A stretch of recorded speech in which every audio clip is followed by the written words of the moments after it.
Welcome to the Dork Forest. Jackie and her pals will never bore us. Shameless confessions about our obsession will make us laugh and smile. So let's explore the Dork Forest and dork out for a while. Happy New Year! Hi, I'm Jackie Cation. You're listening to the Dork Forest. It is available on all of the websites, and including iTunes and Stitcher and YouTube. And if you go to dorkforest.com or jackiecation.com, you'll find links to all of it. And then I have another podcast with Lori Kilmartin just about stand-up comedy. But this is the Dork Forest, and it's January 2020, so Happy New Year, and feel free to start donating again. That's right. Donations went off last year, and I don't blame you, but think of me. And PayPal will let you do it monthly if you want, but I understand if you don't want, because monthly is its own commitment. But the people who do it monthly, I said do. I totally appreciate that. But there is also going to be new merch. I'm phasing out one of the Dork Forest t-shirts. I think it's the black one. It might be the green one. The green one's almost completely out of stock, so I think it might be the Dork Forest one itself. But feel free to try and order stuff so that I can get those two new shirts on the website, because right now the merch page is a bit crowded, shall we say. By the way, my website is done by Vilmos. You know that. The song that was just sang was composed by Mike Rickberg. He'll sing his version of the Mexican hat dance at the end of the program, and Patrick Brady is going to fix this audio and has been doing it for these many years, and I genuinely appreciate that about him so much. The new shirts are going to be a shirt with a bunch of my dad's sayings and a drawing of his face on that Jenny Fine did. And Jenny Fine, of course, was the artist who did the Meat Shield t-shirt, and she also did the art for the Horcrux album and DVD. You can get all of my old merch still at JackieCation.com, and the new merch, feel free to email me, Jackie@JackieCation.com, and we'll figure it out, is what I'm saying. I'm going to record a new album in 2020, but I don't know where or when. Feel free to come and watch me work on the new hour. At JackieCation.com has all of my tour dates, and at JackieCation on Twitter, Instagram, Snapchat. There's also a Dork Forest Ranger page that you can get into. Donations, PayPal, Venmo, do whatever you need to do. But I'm very appreciative of everybody's support over the last 13 years. Let's get into some dorkdoms, shall we? Hey, it's Jackie Cation. I'm back in my living room, but now I'm with Aldrin. Aldrin Cornejo, there's no reason why you have never been on this program. Well, thanks for having me. I'm really happy to be here. There's essentially, it's almost as I started the Dork Forest, there was an immediate need to get 11,000 people on the show. I understand. Almost immediately. Andy Ashcraft related to 40 people who have never been on and who all should have been on, and could have their own podcast, quite honestly, called The Dork Forest. Sure. You've been on my podcast that I had with a friend of mine, but back in the day. What was that? My friend Jake and I, we did a podcast called You Know Stuff, which is like... it was almost like a Dork Forest light. Yeah. Where we just interviewed people about the things that they know about. Right. But it didn't last for too long. Doing podcasts, it seems, is very difficult. So congratulations on being around for so long. It can be slightly labor intensive. Yeah. Though Patrick Brady and myself got it pretty streamlined. It's mostly the scheduling now. Yeah, so, for sure. By the way, everyone, you work on American Dad. I do. American Dad, not Family Guy. Not Family Guy. The other one that is also dark and cartoony. And what channel is it on? We are on TBS, I believe, Monday nights. I believe I've only seen it on the internet. So TBS, Monday nights, yep. American Dad. That's us. Aldrin Cornejo. And your Twitter and Instagram handle is Acornejo. That's right, Cornejo. Cornejo. CACORNAYHO. That's right. Look to the notes, my friends. And your dorkdom is, it looks like a tabletop game. It is. Called Vampire Masquerade. Vampire the Masquerade, yeah. The Masquerade, pardon me. Right. Determiners, very important. Yeah, it is. The Masquerade is actually a thing, and I'll explain it in a little bit. How about right now? Let's do it. Sure. First of all, vampires. That's right. Have you always been in?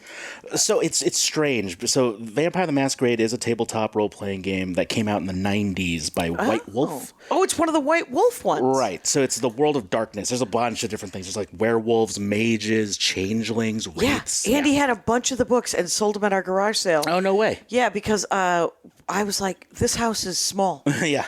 You can only have so much crap. No, that's right. And there's pardon me. decades of stuff. Beautiful stuff that you'd love to collect. Yeah. Anyway, so So Vampire was their flagship. Oh. Like it was the one that kind of started it all, and everything Okay. else stemmed off of it. And for whatever reason, it was the first RPG I played. Like I'm wearing a Dungeons and Dragons shirt, but I never Right. actually played this until after I graduated from college. Well, I think the hardest part is trying to find people to play these games Absolutely. with when you're 13. Right. Right. That seems to be, yeah. So did what you play happened, this? Yeah, in high school, I had a buddy who was running Vampire the Masquerade. It was like, it's funny because the 90s was very goth and Yes. like dark themes was hot then. So Yes. my friend was the kind of guy who would come to school wearing a trench coat. Pre-Columbine. Problematic, yes, correct. And, But he like introduced me to Vampire. I just flipped open some books, and there was something about it that was intriguing to me. And I think it was mostly because, yeah, go ahead, flip through it. Yeah. The one that you're holding right there is the revised 3rd edition of it. Okay, and is this the main book, like not the... That would have been in the 90s. So the new edition, the 5th edition, is that bottom one on that pile. Oh, wow. Yeah. Okay. And then that middle one there is Dark Ages, which is like This looks like a spin-off. D&D book. Yeah, absolutely. Is it by Wizards of the Coast or the no. D&D people? So White Wolf is the White Wolf is publishing the company. actual publishing Yeah. company. Okay. And I think they've since started printing through a publication called Onyx Path. Okay. And then the 5th edition was published by Modifius, which is like a newer RPG Right. company.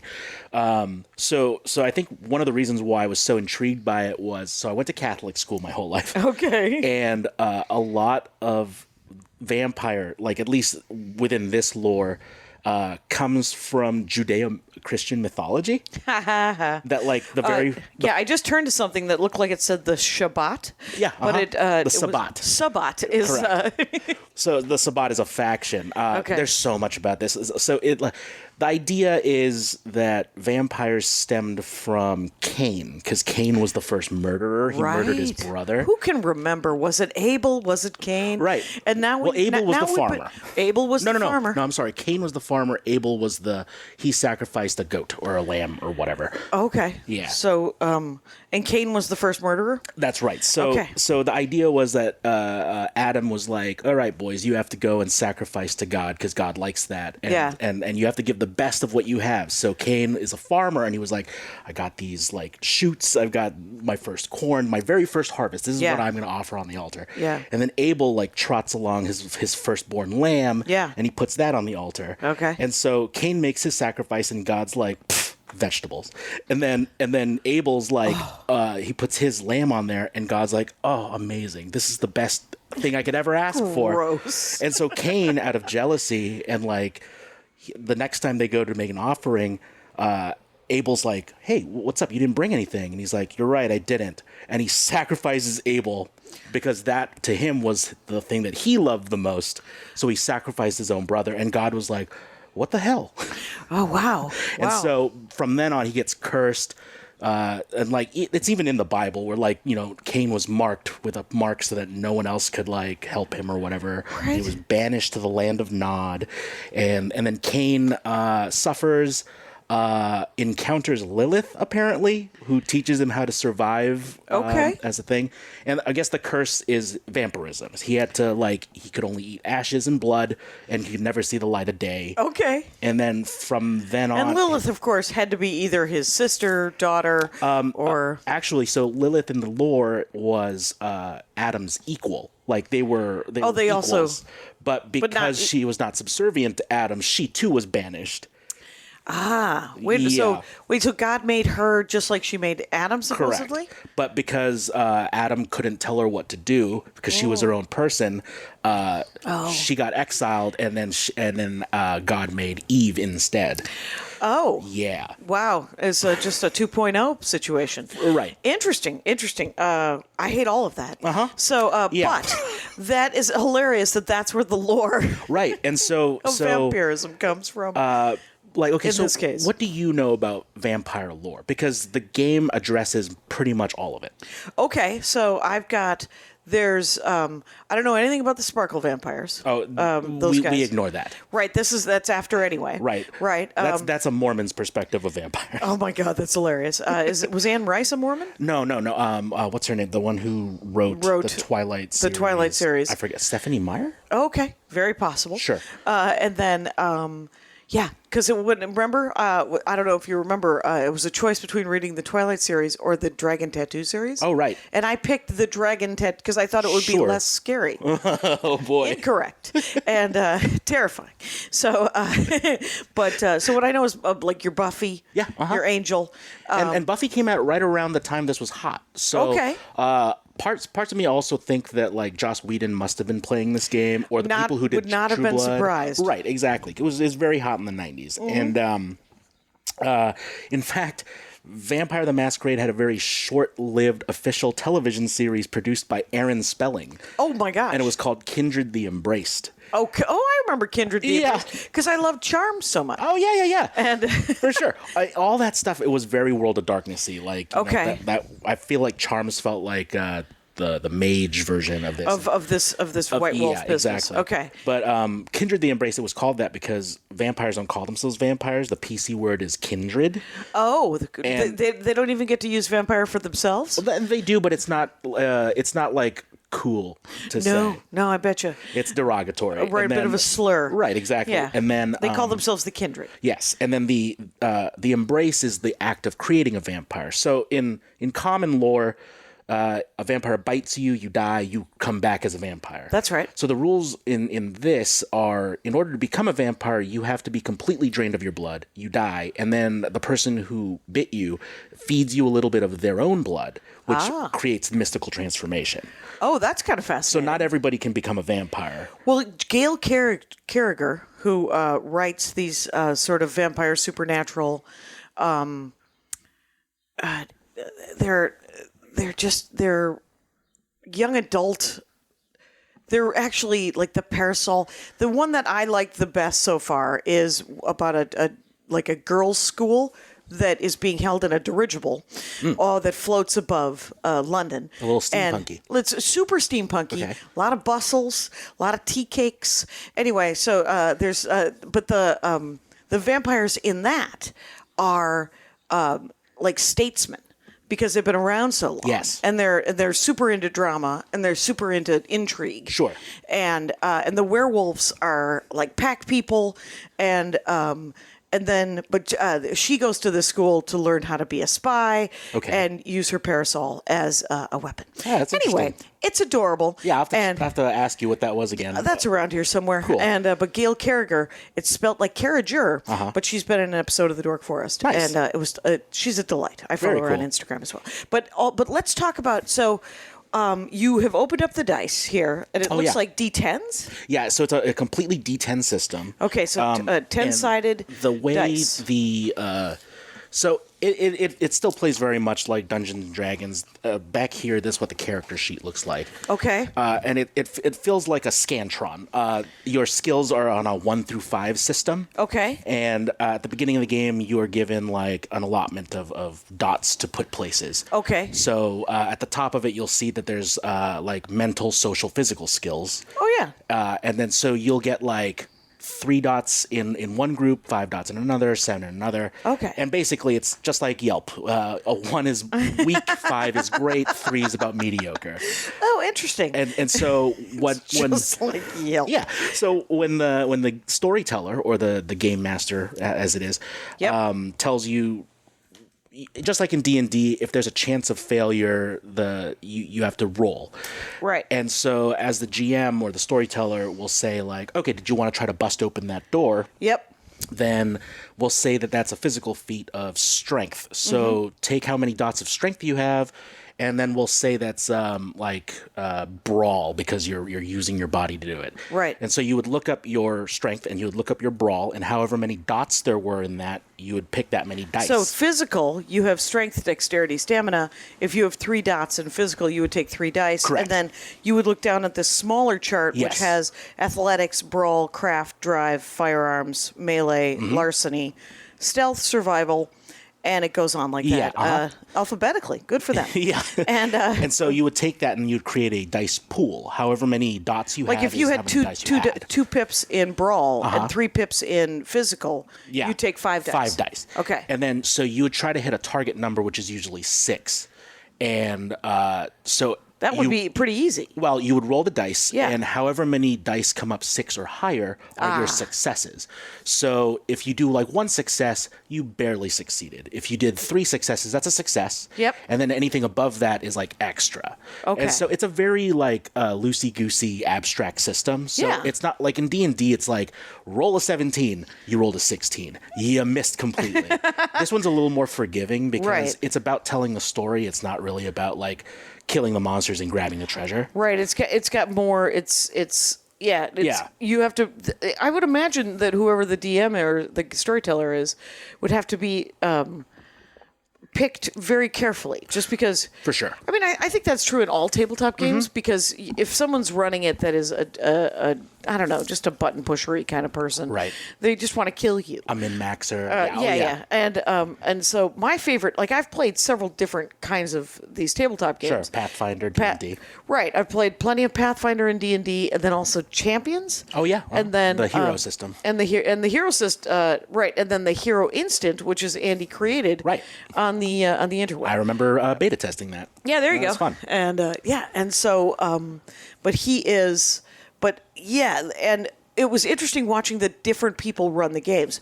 Are you DMing a game right now, or are you playing? I want to.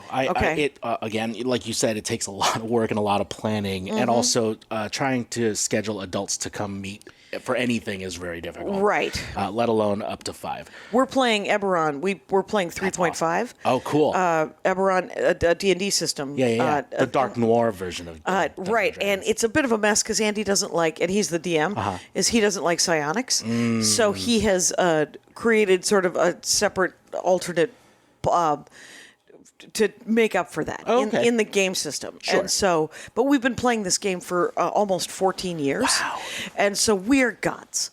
And Of he's course. like, we're done now, by the way. This is the last year of this game. But we only meet like every 6 weeks. Right. Because of scheduling. Because one of our friends has to come up from San Diego. Oh, my gosh. And he stays overnight. Of course. But that's cool. That's a cool thing to have, like, I think that's why I like board games and role-playing games in general, because it's one of the few things that bring people into the same room anymore. Right, And, right. Like, few people even eat dinner together anymore. So it's like, Yeah. let's all get together and, like, compete. Or, Right, like, or do at this least shared thing. Hang out for several hours and tell me what's going on in your life. Right. In between rolling dice and having a good time, right? And that's what my favorite thing, too, about role-playing games is that it's basically a group lie you all agree happened. Oh, that's awesome. It's like you're just creating false memories with a group because you all remember the moment you slayed that dragon that never happened to Oh anyone my else. God, that's exactly what Andy and his friends are doing. Yeah. I have to tell you that one of the first times I played board games with those guys, with his friends, they were reminiscing about some LARP that they had Sure. done or a tabletop game. And in the game, his friend, Judy Adler, was like, "Remember when we had sex?" and I was like, "What just happened?" And they had this reminiscence, and it was a LARP because when Yeah. you have sex in a LARP, You hand them an index card that says sex. and in their version, because they did theatrical LARPs Sure. before there was a split in the LARP community. We're talking mid '80s. Okay. And so they would do to have sex with another character. You would do pinky swears. Oh my God. And How intimate. Just little right, you hand just- stuff. Exactly. And I was like, the hell is happening? And in this instant, I then admitted some sexual thing of mine because I thought that's what we were doing. Oh boy. Yeah, too much. There was some silence. Everyone was very polite, and then we moved on. I mean, one of my favorite stories you've told is how Maria did the Sandman LARP. Oh, in yeah. the wake of the- the death of Well, she was the death of Desire. Yeah. And she played Apathy. That's amazing. Yeah, they still talk about that too. Yeah. Because She just had more acting experience Sure. than a lot of people. I love the idea of that. And Vampire actually did have a very large LARPing subculture, because there's an official rule set for vampire LARPing called Mind's Eye Theater. Oh, really? Yeah, and the reason I brought up index cards is because that's how they do. You can't bring a gun or a sword to a LARP, Right. So you have an index card that says gun, Right. So and everything I think is done by rock paper scissors instead Yep. of dice. But I think it was really popular. Have you been then. one of those? No, I wish. Have you? Okay. Apparently, a week ago there was an annual vampire ball at the LA Convention Center, and Oh, wow. I was this close to going, but Yeah. I didn't snatch up tickets fast enough. Because it's sold out? yeah, I bet it sells out like yearly. Oh, my gosh. Yeah, it's a big thing. Yeah, that's so cool. So everybody, this tabletop game. Yeah. So so you're not in a game right now? No, but I would love to. I've been talking to some friends about running one, it's interesting because with Dungeons and Dragons, it's a very easy concept of like, we're gonna get together, you're gonna probably kill some monsters, you'll get some treasure, you'll level up, and you do this ad nauseum until you, like you said, are godlike, and then Right. your dungeon master now has to come up with very creative ways to challenge you. Right. In a similar fashion, Vampire works that way, but Vampire is not about but there is combat. You have a gun, you have swords, you can still do combat, but you don't. As a vampire, you don't go into a dungeon, and there's not really. I mean, there are monsters. You are them. Right. You're the monster. You are the monster. Is it more political? It is. So it's political. It's social. That's why social, mental are like two of the higher attributes that you can take. Right.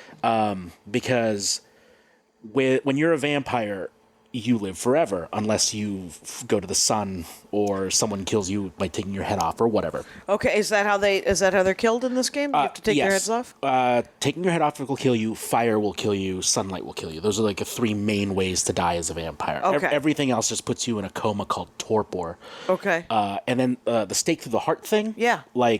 Everything we've ever seen shows them like dusting and exploding whenever they get staked. That is very convenient, Joss Whedon. Right. Yes. So what really happens is, and I think this goes the same with Bram Stoker, where a stake through the heart just paralyzes them.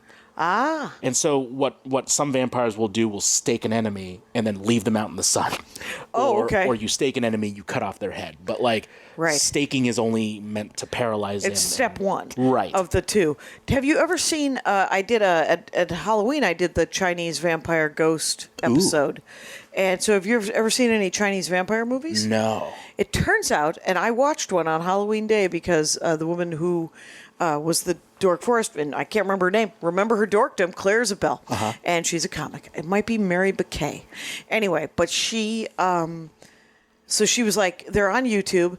And so I watched one, and Chinese vampires are absurd. Chinese ghosts are terrifying. Okay. Yeah. And but Chinese vampires are dumb as rocks. And the only way to kill a Chinese vampire is to write out a spell on like a cash register receipt. Okay. And then stick it to their forehead, and then that paralyzes them. Oh, interesting. No, Yeah. that sounds very familiar. And then the assistant of the vampire killer, the monk, is constantly saying, "What is this?" Oh, and no. taking it off of the vampire.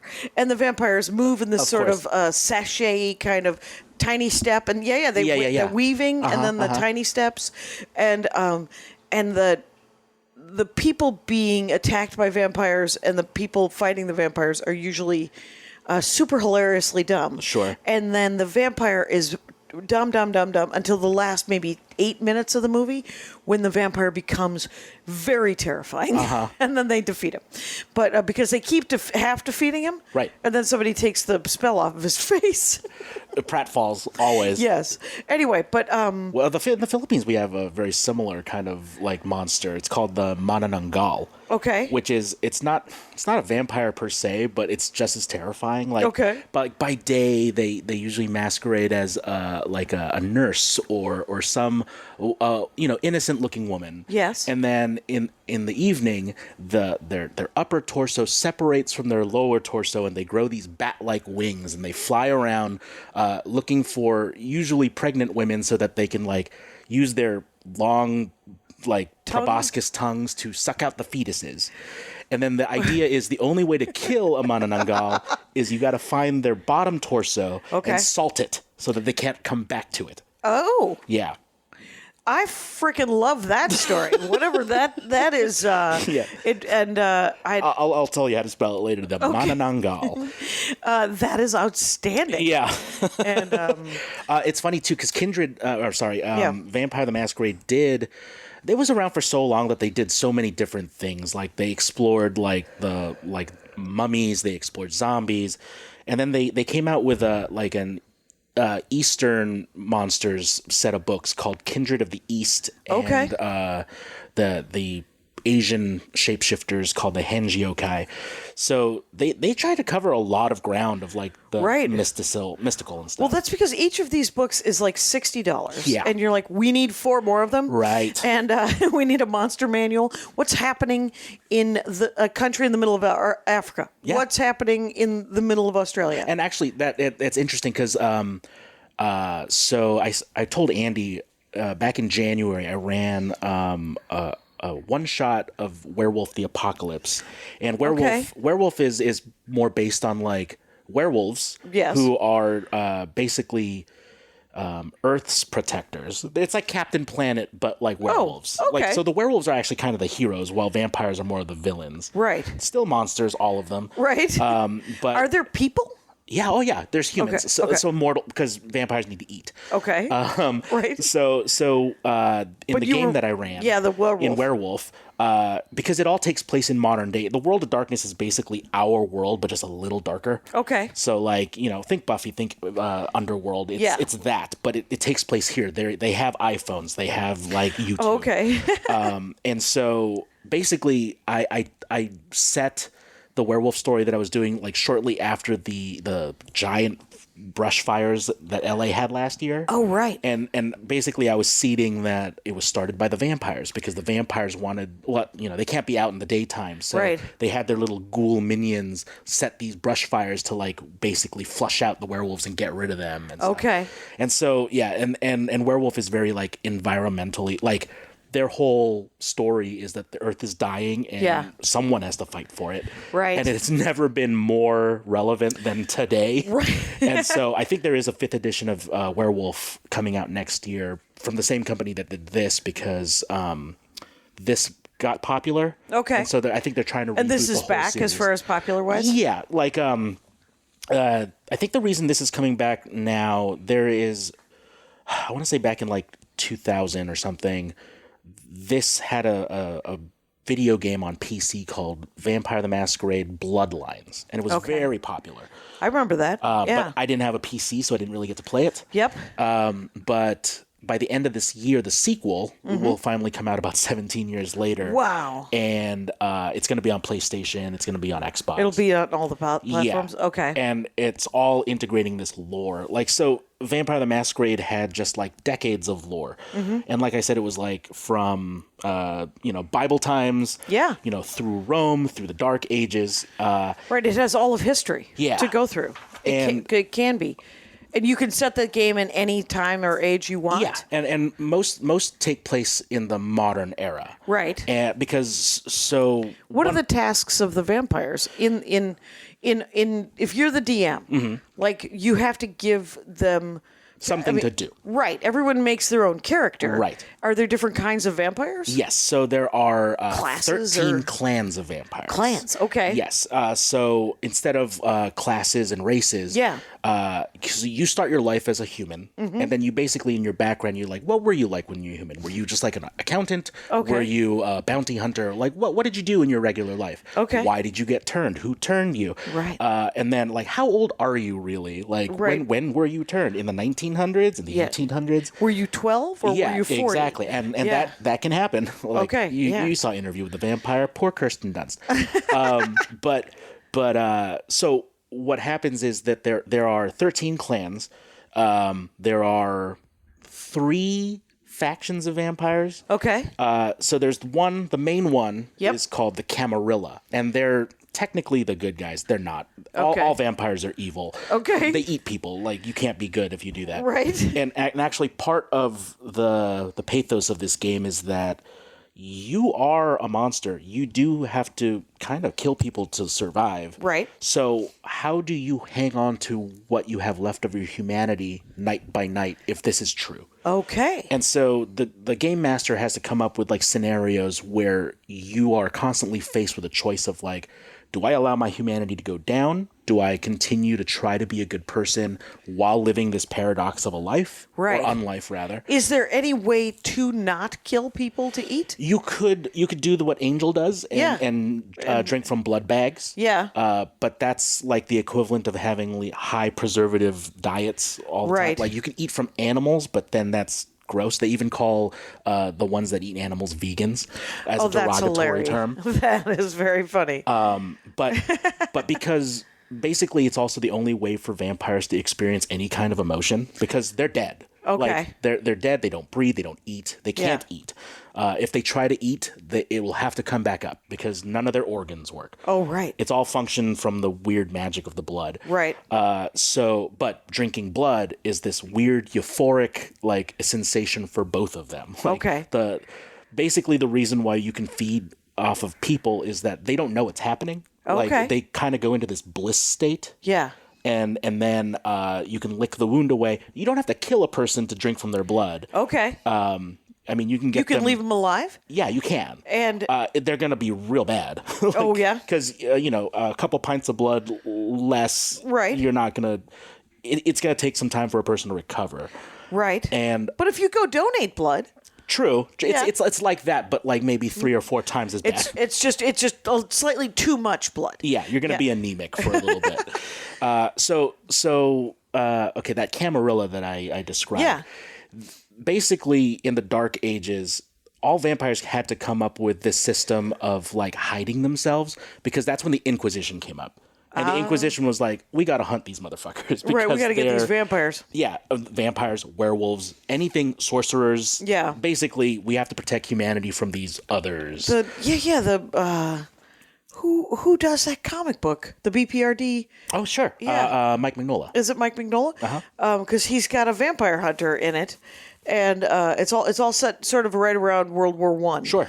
And it's kind of fascinating. Yeah. So what did the clan do to hide themselves? So 7 of the 13 clans agreed to form the Camarilla, which is like they basically made a mini democracy in vampire society. Okay. And they agreed that they had to follow these 6 traditions in order to. The first one being the Masquerade, which is Vampire the Masquerade. Yeah. The Masquerade is you have to hide our presence from humanity. If you breach that, we'll kill you. Okay. Because it's for our own betterment that people don't know. Right. So vampires will use their powers to like hypnotize people, make them forget stuff. Okay. Or hide in the shadows so that no one ever knows that they exist. Harry Potter. Yeah, exactly. Okay. So like they live and breathe. They don't live and breathe. They walk among us. Yes.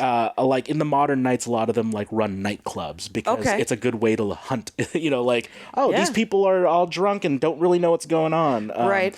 But they are monsters. right. And it's imperative that they remain hidden. Yeah. And then there's this whole hierarchy of like at the top is the prince, and he makes sure that the place he governs runs on clockwork and basically some common stories are like the DM will tell you the prince of the city has summoned your little coterie of 5 Yes. To go and look into a series of murders. There's a serial killer going around and people are dying. Can you go make sure that that's not a vampire? Oh, fair enough. Yeah. And so, you're tasked to go out and like do these things. But then, there are territories because, I think in the valley alone, there's maybe 8 vampires. Okay. And they run little clubs or they, do drugs, sales and stuff like that. Rare. And it's all being overlooked by a higher up. Right.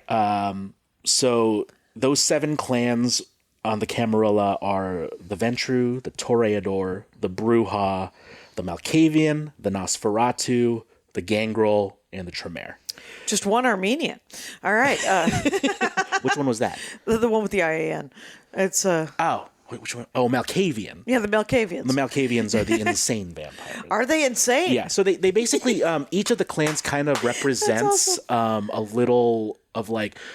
So people think that vampires can't cast a reflection. Okay. That's actually Clan La Sombra. So each clan has like a weakness and like different strengths. Okay. Like Clan Ventru is the self-proclaimed king clan. Like they were destined to rule all vampires. So they're trouble. Right. Yes. The Toreador are the ones that most want to hang on to their humanity. So drugs, sex, drinking, that's what they're into. Oh, interesting. Yeah, the Gangrel are like the more animalistic ones, the ones that can turn into bats and wolves. But Okay. They're kind of like they're grungy and outdoorsy people. Oh, fair enough. The Bruja are the anarchists and the rebels. Like they basically are the antithesis of the Ventru. They're like, oh, you think you're the king? Fuck you. Right. And so we're making IPAs over here. Yeah, It's, exactly. I want them to have small breweries because they're the Brujas. They do brew. No, the Nosferatu are like classic Nosferatu. They're monstrous looking. Like as soon as they're turned, they stop looking like people and they start looking like rotting flesh or something. Kind of weird. So they kind of are forced to live in the sewers and stay in the shadows to do whatever. Are they bitter about it? Oh, very much so. Most vampires are bitter in general. Okay. There was, who else did I mention? The Malkavians were the lunatics. They're just kind of touched with a little insanity. What is that? How does that manifest? Though? So they basically. Do you remember Drusilla? Nope. In Buffy the Vampire Slayer, Spike's girlfriend. Oh yeah. Yeah. She's kind of a good example of one. Harley Quinn. Yeah, sure. Kind of psychotic. Right, but because they're psychotic, they see the world in a different way. Yeah. And so like there's something true about what they're seeing. Right. But like you kind of have to dig through the bad stuff to get to like the You're kernel of a knowledge. real monster, but the inside of you is a heart of something. Yeah. And that's what makes them powerful is that they kind of have insight and they can see things that no one else can see. Okay. That's interesting. Do you get to pick what clan you're playing? Yes. Okay. Yeah. And that's actually part of the fun. Like it's like how, if I wanted to be a bard or a paladin, that's a choice you can make. Yeah. The different clan that you're in basically is you're like, Speaks to your... Yeah, I want to be like a biker guy who like just goes and does drive-bys. Yeah. I'll probably be rolling a Bruja or a Gangrel. Okay. If you want to be like a warlock, you can be Clan Tremere. So Tremere is interesting. Yeah. There's I'm sure Andy knows about this. There's an RPG called Ars Magica, which is we almost played it. Ooh. Yeah. So Clan Tremere is actually a small house within the Order of Hermes. Okay. And so Clan Tremere was like these warlocks who were so nervous that they were going to lose their powers if they couldn't live forever. Yeah. That they were like, we got to live forever. And so instead of trying like to figure that out, they decided to capture a vampire and become one. And so the Tremere are looked at from the other clans as like these usurpers who don't deserve to be vampires. They stole they're kind it. of poachers. Yes, and so they're untrustworthy. Because they're also magical? Well, they were.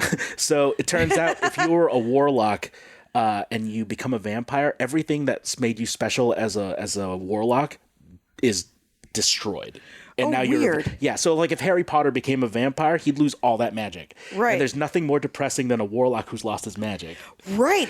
No wonder they're all bitter. Yes. They are, and especially the warlock vampires, because they're like, no, this is going to be the best. Right. We're going to be immortal warlocks. And boy, were they wrong. Boy, were they wrong. But, and they all committed, though. Yeah, but then what they ended up doing was they figured out a way to kind of do side magic through the blood. It's called blood sorcery. It's a whole other thing.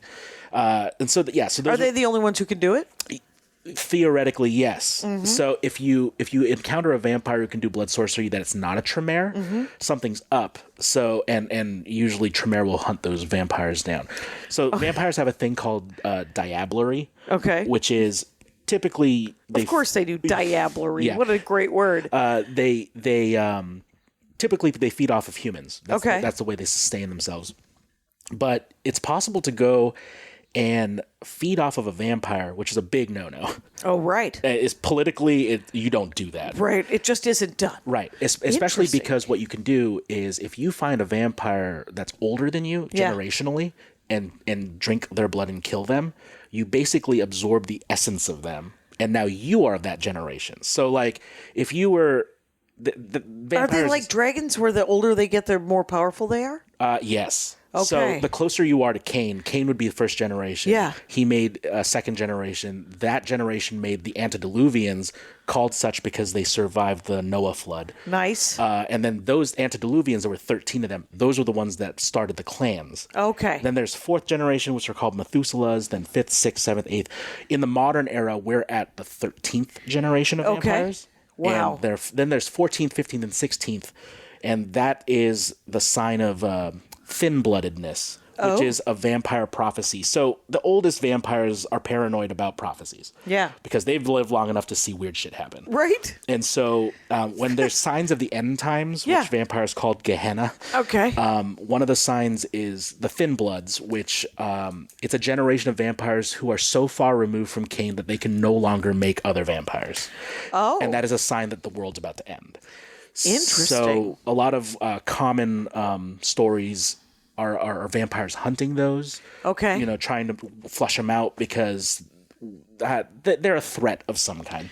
Right. Well, because they're still vampires, they still have to feed. Right. But they just can't make more vampires. But some of them are also so weak that they can feed and are still technically vampires, but they can walk around in the sun, which is also Oh. dangerous if you, as an older vampire, sleep all day. Yeah. Because then they can come find you. Right. So actually what happened with the clan Tremere, I feel like Tremere is the most interesting. I don't know. Anyway, the warlock who started clan Tremere found an antediluvian that no one was paying attention to, and he diablerized him. Okay. So basically, he jumped from like a 6th generation vampire to a 3rd generation vampire, and everyone in his bloodline then became that powerful. Oh, because it trickles down? Yeah. So Oh, that's crazy. that's how they earned their place. Okay. So Wow. Yeah. So those are the 7, the Camarilla. Yeah. Then there's a sect called the Sabbat, which you saw earlier. Right. Now the Sabbat are the even more monstrous vampires. They're all bad. Yeah. These are even worse than that. Because the Sabbat doesn't believe that they should be hiding from people. Why would you hide among your chicken nuggets? They're food. Eat them. We're powerful. What can they do to stop us? Right. So that's led by the La Sombra, which are the ones that can't cast reflections. Okay. And they can manipulate shadows. That's their power. Okay. And then the Jamisi, which is where Dracula comes from. Vlad the Impaler is of Clan Jamisi. Okay. They're called the Shapers because they can actually like take flesh and warp them like permanently. And so in modern days, a lot of Zamisi are like plastic surgeons. But they're hilarious. But they're also like really inhuman. Like think Silence of the Lambs. What's the Hannibal Lecter? Yeah. Kind of like that. That weird, creepy, methodical like. Right. We're making inhumanity. lampshades and Ed Geiny kind of. Okay. So those two clans form the Sabbat, and they'll take any vampires who don't believe that the Camarilla is right. Okay. And so that's like the big war. It's the Camarilla versus the Sabbat because the Sabbat are always and they're a mix of all the different clans to Yes. some extent because people are just rebels off of right, exactly. the other ones. Okay. Then- well, that's interesting. Then there's the independent clans, which are the Ravnos, which are kind of like gypsies and nomads. The Giovanni, which is an Italian family of vampires that are necromancers. Okay. The, Wait. So a vampiric necromancer? What's that all about? So they can talk to ghosts. Oh. And because every World of Darkness game had to have some faction that could talk to ghosts. Okay. Because there was a whole ghost game. Oh, there was a ghost game. Yeah. But basically, yeah, the Giovanni could like raise the dead as servants or okay. like, talk to spirits and whatnot, which is powerful if you're living forever. And breaks up a day. Yeah. It's a real clock eater. Then there was the Assamites, who are also called the Banu Hakim, which are like the Islamic vampires. Because if you have Judeo-Christian mythology, you can't ignore Islamic. Right. So they're... Because Judeo-Christian, Islamic, it's all the same. Yeah, it's the Abrahamic It's the same things. three people. Right, exactly. But they also know blood sorcery because they didn't steal it the way the Tremere did. Yeah. So they know it. And they're also known as like the silent assassins. And then there's the Setites, who they call themselves a ministry. They claim their vampirehood from the ancient god Set, the snake god. Oh, weird. Yeah. So those are the four kind of independent. We don't play with others. Right. But they usually are hired on mercenaries or whatever. Okay. So they're willing to get involved. Yeah. So those are like the 13 main clans. What do you pay a vampire in blood? Blood. Yeah. Yeah. In people? So the Camarilla. Okay. So I'm watching a stream on YouTube called LA by Night. Oh, right. And the it's Twitch thing. Really cool. By the way, I'm talking with Aldrin Cornejo, you guys. It's Acorn Neho on the Twitter and the Instagram. Acorn, the word acorn. AYHO. So there you go. You're watching Twitch. So LA by Night is an official World of Darkness stream with some pretty well-known performers being the vampires. And Well known now because they're on this thing? Exactly. well known in terms of like, do you know about Geek and Sundry? Yeah. The Geek and Sundry Nerdist, that whole, Yeah. like they're people who are prominent in that. Okay. And it's run by Jason Carl, who's an official employee of White Wolf. Okay. And he's their DM. And it's gone for 4 seasons now. Oh, and wow. it all takes place in Los Angeles, which is one of the things I love about it. And You got to read this book. Sharp Teeth. Ooh, okay. Have you ever heard of Sharp Teeth? No. It's about a pack of wild dogs who are werewolves who also play cards, and they it's all written not in iambic pentameter, but it's written in this weird Prosy? prose. But the prose isn't prose; it's poetic. Okay. And what the hell is it? Sharp Teeth. Sharp Teeth, which I think we must have lent to somebody because it's gone. Okay. So And, is it LA based? It's LA based, and so the geography is hilarious. Yeah. Because you're like, what are they doing in Altadena? Right. And How did they get there in 10 minutes? exactly. Anyway, so the Twitch thing is set in. It's set in LA. Yep. And LA it's by twilight or LA by night. by night. There we And go. yeah, most vampire campaigns are called by night. Toronto by night, Chicago by night. Oh, nice. There's whole lore Yeah. and stuff. So in LA by night, it's it follows a group of anarch vampires. So anarchs aren't part of the Camarilla or the Sabbat. They're rogues. Yes. Yeah. And so Los Angeles is basically called the Anarch Free States. All of California is kind of the Anarch Free States. Okay. San Francisco, San Diego. Yep. So they're split Nobody's up in going these, up to Crescent City. right. But LA is divided up into these baronies. Okay. And so there's barons. There's a Baron of Hollywood, the Baron of the Valley. Mm-hmm. And so we're actually following the adventures of the Baron of the Valley and his coterie. Okay. And there's a lot of like weird stuff happening up in LA. And then this Camarilla guy from San Francisco suddenly shows up and says, I am the Prince of Los Angeles. I declare praxis. Okay. And everyone in LA is like, no, you're not. But the Camarilla has a lot of money, a lot of power. Okay. And they have resources. So any kind of idea to try to uprise against them is a bad move. And so basically this So he comes in and literally becomes the prince of. Well, he says he's the prince. Yeah. Now, you're going to be a prince of what if no one wants to follow you? Right. But he's got some honchos who are like, Right, he's got a small army. Yes. He's got a pile of cash. right. Okay. And the anarchs are basically trying to do their best to prevent a full-scale war in LA. Sure. But this guy, this prince, comes in and he's like, I'm the prince, so I expect a blood tax from everybody. Oh, wow. Yeah, exactly. And then like, oh, this nightclub? Yeah, burn it down. That night, yeah, we'll get rid of all this. So that's what's happening is the anarchs are trying to get together and band to unify Right. against this prince. And so that's what this 4-season Twitch stream is about. And is it a tabletop game or is it? It's a tabletop game. Okay, it's not acted out. It's just people Well, playing. it kind of is. It's almost like a half LARP, half tabletop because the 4 main characters. There's a Nosferatu named Jasper. There's a Toreador named Nellie Griffith, because she's from Griffith. She's the Griffith from Griffith Park. Okay. Victor Temple is the Ventru. He's the Baron of the Valley. And then they have a new person named Annabelle who just became a vampire 2 weeks ago. Okay. And they're trying to kind of show her the ropes. Are they the names, like Annabelle, is that the name of the actress or is that the name of the character? Yeah. So the character and the thing you just told me about those characters, Right. that's all fictional. Yes. And then these are played by actual Yeah, so actors. Annabelle is played by Erica Ishii. Victor Temple is played by B. Dave Walters. Nellie G is played by Cynthia Murray, and Jasper is played by Alexander Ward. Okay. And so if you recognize any of those people, check it out. It's Check pretty it cool. out. And how do you get to it just by doing You LA go by on- Night? Yeah, LA by Night. They have the first 3 seasons on YouTube. Okay. The 4th season just started a couple weeks ago, and that's on Twitch, but also will end up on YouTube eventually. Right. And how do you how many episodes? I'd say there Per are season. 6 to 8 with a couple. And are they one-shot over an hour? epilogues. Oh yeah, there's like 2 hours long. They're 2 hours long. I've had to do them like in episodes. Like I'll Right. have it on in the background. Have it on in the background. Yeah, yeah, yeah. I'm a huge fan of having things on in the background. For sure. Because There's too much happening. there's too many things happening. Andy cannot watch television unless he's sitting down watching television. And Wow. I'm like, no wonder we see nothing.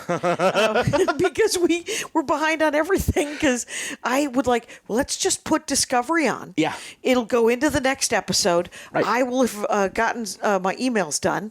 And And you'll have like a periphery of something that was and I'll happening. have an idea of what occurred. For sure. It was the mirror universe. Good for me. And but nope, we got to sit here and we got to experience it. Same with when he reads a book. It stays read. Yeah, okay. I will skim a book and then get to reread it 4 times because I'll be like, look what else happened. Anyway, go ahead. Yeah, this I weeded off. the stream is also available as a podcast, which is Okay. how I did most of it because it's so much easier to just listen to a podcast. Yeah. But I've since gone back and rewatched a couple things because there's I said do it was they like a do with half the- LARP. They're dressed as their characters. Okay, so but they're they do still sitting at a costumes table. and rolling dice. Yeah, and- but they're also in character and they're acting. so there's a fair amount of Yeah, acting. it's very highly produced. and it's highly produced. Yeah, and, like- and maybe even written. It probably partially so. There's only Okay. so much they can pre-write, I think, because Yeah. they still roll the dice. There's still the whole like, Right, they're still living in the failure. moment, Yeah, and they have to riff somehow. Absolutely. Like I've done that nerd poker, Brian Hussein's nerd poker, Right. And I'm like, I can play any game you want to play, Uh-huh. but to make it fun and interesting for sure is counting a lot on my personality. Yeah. I mean, that's why you want to book somebody who is pretty quick on the riff scale, but For sure. but I sometimes the pressure of doing nerd poker, I'm just like, you guys. No, I get it. And the only get it. person who doesn't care is Blank Patch, who throws a comment at the wall every 12 seconds. So it doesn't matter because he will always be funny. In this one, I'm surprised with how you're probably right in it that it's like partially scripted because the characters interact with each other more than they do with the storyteller. Okay. Like the storyteller will present like the scene and then tell them what's going on, but then entire conversations will happen between the 4 characters. Okay. And because it's Which a storyteller doesn't happen game, usually in right? tabletop. Yeah, you're just like, I'm thinking about doing this. And if there is conversation, like, that Eberron game that Yeah. we're playing, there has been, over the last 15 years, many episodes that I call entirely political. yeah. And they will almost put me to sleep. I was going to say you're not really a fan of the political. I'm like, are we still talking to the Goblin King? Right. Can I shoot him? Are we going to roll any dice? I have arrows. Anyone? I have darkness arrows. Can I please? Yeah. And we did, in fact, our cleric, he has a dragon mark. It's all working out for Sure. him. He's very powerful, and he rolled a pile of 20s. Oh, yeah. And so the Goblin King owes us at least 3 favors. And I mean, if you're gods, I would hope so. well, at this point, this was probably 4 years ago. Oh, okay. One of the things that happened in the first couple of years, because here's that thing about reminiscing. Anyway, but we rarely talk to each other. We rarely Sure. have full conversations. And if it is, it's usually deprecating. Like I'm currently playing a gnome barbarian, and my friend who's What are you playing playing a human. Where I'm basically playing 5th edition. Good. It's just a campaign that my friend. That's put awesome. together. But the human cleric cannot stand my character and will constantly be like, "Why are you? I will end you." And I'm like, "Go for it. I'm a 3-foot gnome who has a big axe. Like, I can hit you at the ankles." You gotta get past my axe. Right, exactly. That's so funny. But like in I guess in Vampire, like you can have whole conversations with each other because it just keeps adding to the story. Okay. And like any good storyteller, dungeon master will basically yes and everything and like, oh, did you just establish a truth? Great.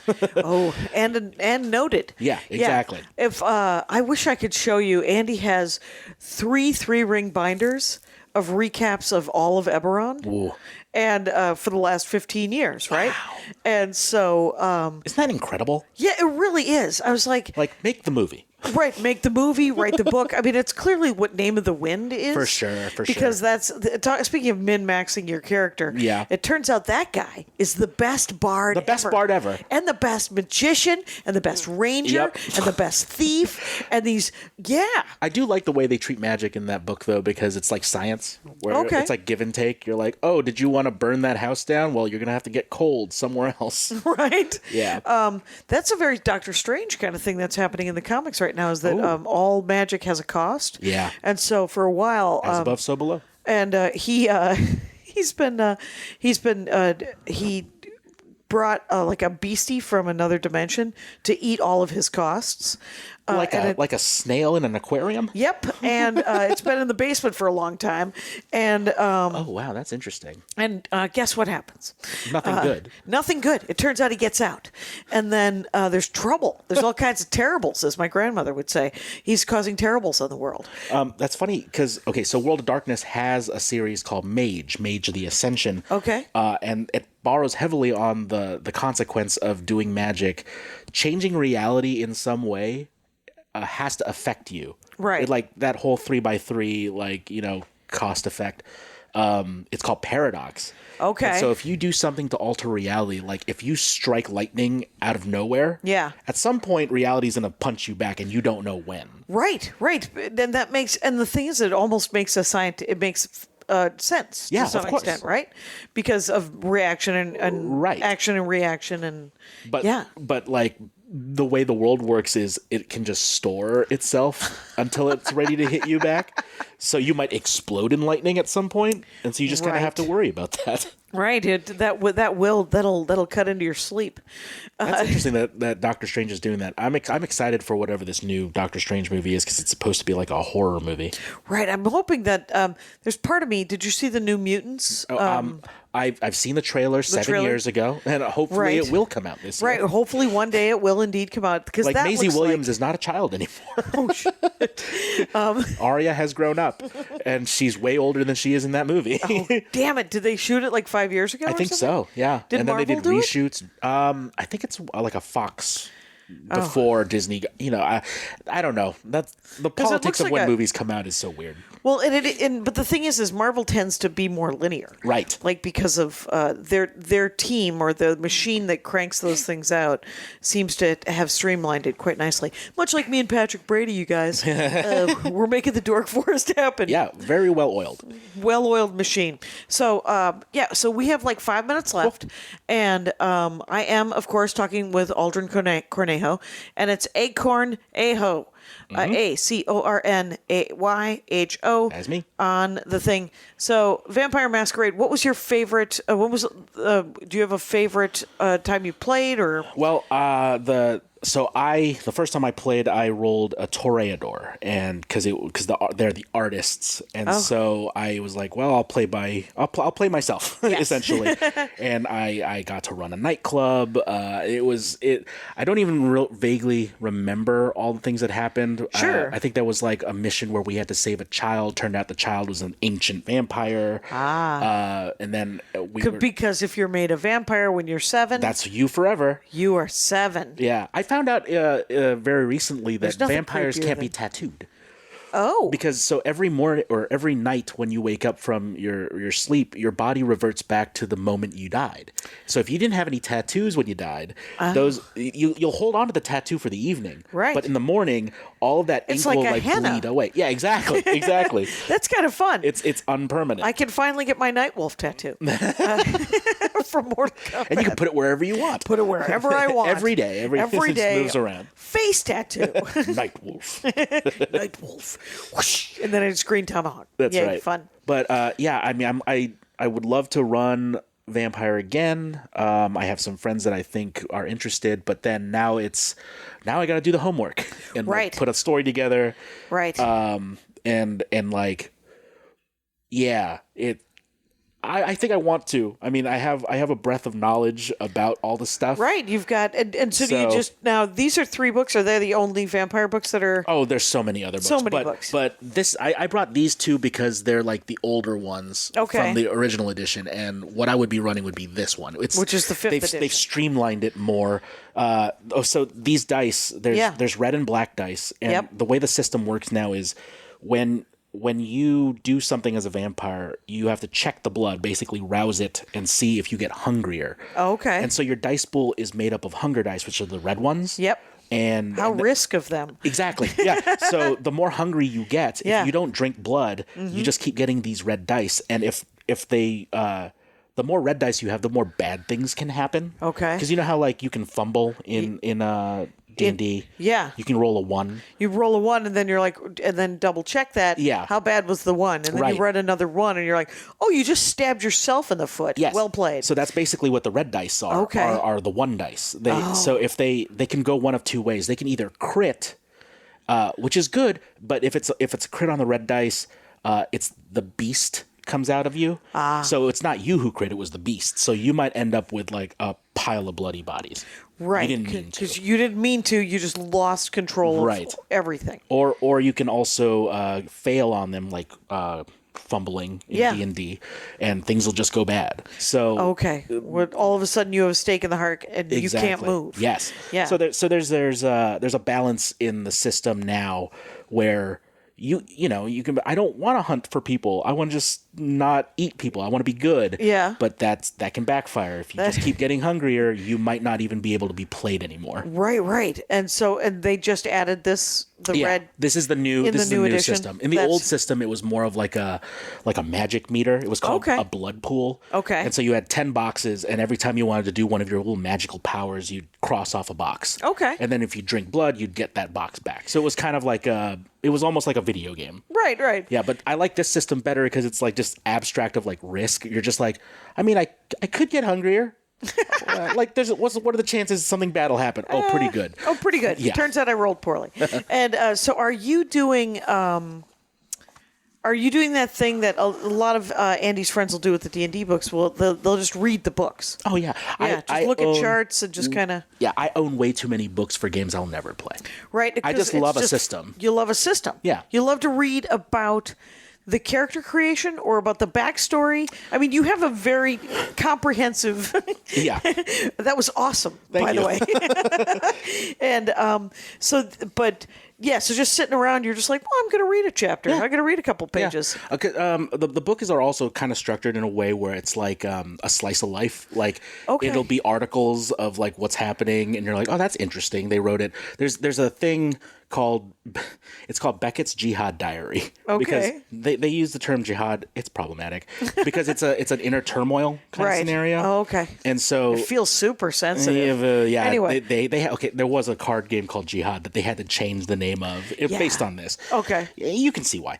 I think we all get it. But Beckett's Diary is like this whole it's a book about this thick that just tells stories of like what's going on in the vampire world now, what's going on in Toronto, what's going on in LA, what's going on. That's just to kind of catch you up. It's a color commentary and backstory stuff. So it's just fiction that they've hired people to write little short stories, and everybody's psyched to have been any part of any of it because they're super fun stories to write. And honestly, like, wherever you are in the world, vampires could definitely be doing stuff. How could the world be as bad as it is today if it wasn't because of vampires? Right. Because I don't want to believe that people are garbage. Right, because sometimes people are garbage. Most of the time people are garbage. And the other book I'll recommend you read is, and it isn't a vampire movie, but it's set in a futuristic Dubai. Ooh. And it's a noir, sort of hard-boiled detective in a future. It's like Blade Runner. Ooh. But in Dubai, and it's called When Gravity Fails. Okay. And it should be a movie because it's outstanding. Anyway, Aldrin, it's been an hour. You'll be happy to know. Yeah, and, thanks so much. It was really fun to be here. This was awesome. That was fascinating from Kane on down, you guys. That's right. We did it. And so Vampire Masquerade, go follow Aldrin on the internets. That's right. And watch American Dad. Watch American Dad. Let me keep working on my job. Exactly. Thanks for listening, everybody. And you know the rules out there. Take care of each other. My hat, my hat, my hat. They're dancing around my hat. My hat, my hat, my hat. Well, what do you think of that? If it looks like a Mexican hat dance and it sounds like a Mexican hat dance, it's most likely a Mexican hat dance. So take off your hat and let's dance. Yay! Oh my God. Why don't we just call that as the end of the show?